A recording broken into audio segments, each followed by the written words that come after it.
അപ്പോൾ ഇന്ന് സ്കൂളുള്ള ദിവസമാണ്. സ്കൂളുള്ള ദിവസം മിക്കവാറും ഇവിടെ ഇഡലിയോ ദോശ എന്തെങ്കിലും ആയിരിക്കും. മിക്കവാറും ഇഡലി ആയിരിക്കും. അവൾക്ക് അതാണ് കഴിക്കാൻ അവൾക്കിഷ്ടം. എളുപ്പം അതെ. ദോശയാണെങ്കിലും കുറേ നേരം ഇരിക്കും. അപ്പോൾ എക്സാമാണ്. അപ്പോൾ രാവിലെ ദോശയാണ് ഞാൻ ഉണ്ടാക്കിയത്. ദോശയും ചമ്മന്തി ഉണ്ടാക്കിയതാണ്. എരിവില്ലാണ്ട് വേണം അവൾക്ക് ഉണ്ടാക്കാൻ. സ്നാക്സും ആക്കിയിട്ടുണ്ട്. അപ്പോൾ ലഞ്ച് കൊണ്ടുപോകണ്ട, 12 മണി വരെ ഉള്ളൂ എന്ന് പറഞ്ഞിട്ടുണ്ടായിരുന്നു. അപ്പോൾ ഞാനിതാ അവൾക്കുള്ള ഫുഡൊക്കെ റെഡിയാക്കി അപ്പോഴേക്കും അവൾ ഒരുങ്ങുകയാണ്. അമ്മയാണ് റെഡിയാക്കുന്നത്. ഞാൻ പിന്നെ അപ്പോഴേക്ക് പിന്നെ അവളുടെ ബാക്കിയുള്ള കാര്യങ്ങളും പാക്ക് ചെയ്ത് വെച്ചു. പിന്നെ കഴിക്കലൊക്കെ കഴിഞ്ഞ് ബാഗിലെല്ലാം ഒന്നും കൂടെ ഉണ്ടോ നോക്കിയത്. അതിപ്പോൾ ഇന്നലെ ഓൺലൈനിൽ വാങ്ങിയ ക്രയോൺസാണ് കേട്ടോ. ഏതോ ഒരു ഫ്രണ്ടിൻ്റെ അടുത്ത് അങ്ങനെ ഉണ്ട്, അതുപോലത്തെ വേണമെന്ന് പറഞ്ഞിട്ട് ഓർഡർ ചെയ്തതായിരുന്നു.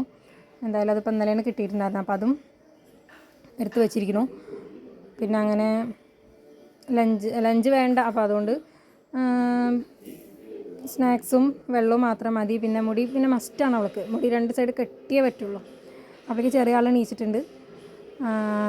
അങ്ങനെ 2 സൈഡും മുടിയൊക്കെ കെട്ടി റെഡിയായി. ഒരു പൊട്ടും തൊട്ട ആൾക്ക് സന്തോഷമായി. പിന്നെ അങ്ങനെ ശ്രീകുട്ടീനെ പറഞ്ഞയച്ച് കഴിഞ്ഞ് പിന്നെ ഞാനിതാ ചെറിയ ആൾക്കുള്ള കുറുക്കുണ്ടാക്കുകയാണ്.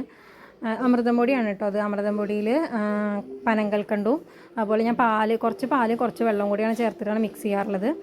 ഇതിൽ ഓൾറെഡി മധുരം ഉണ്ട്. ഞാൻ കുറച്ച് പനങ്കൽക്കണ്ടം ചേർക്കും കേട്ടോ. എന്നിട്ട് അങ്ങനെ അത് കലക്കി വെച്ചിട്ട് പിന്നെ ഞാൻ അതെടുത്തിട്ട് അങ്ങനെ കുറുക്കുകയാണ് ചെയ്യാറുള്ളത്.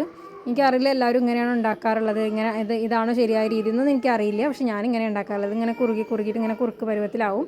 അങ്ങനെ ഞാൻ അവൾക്ക് അതൊക്കെ കൊടുത്ത് എല്ലാം കഴിഞ്ഞ് പാളവിടെ സുഖമായിട്ട് ഇങ്ങനെ കിടക്കുകയാണ്. പിന്നെ അത് കഴിഞ്ഞ് പിന്നെ അവൾ കിടന്നുറങ്ങി കേട്ടോ. അതും കഴിഞ്ഞപ്പോഴേക്ക് 12 മണി ആയിട്ടുണ്ടായിരുന്നു.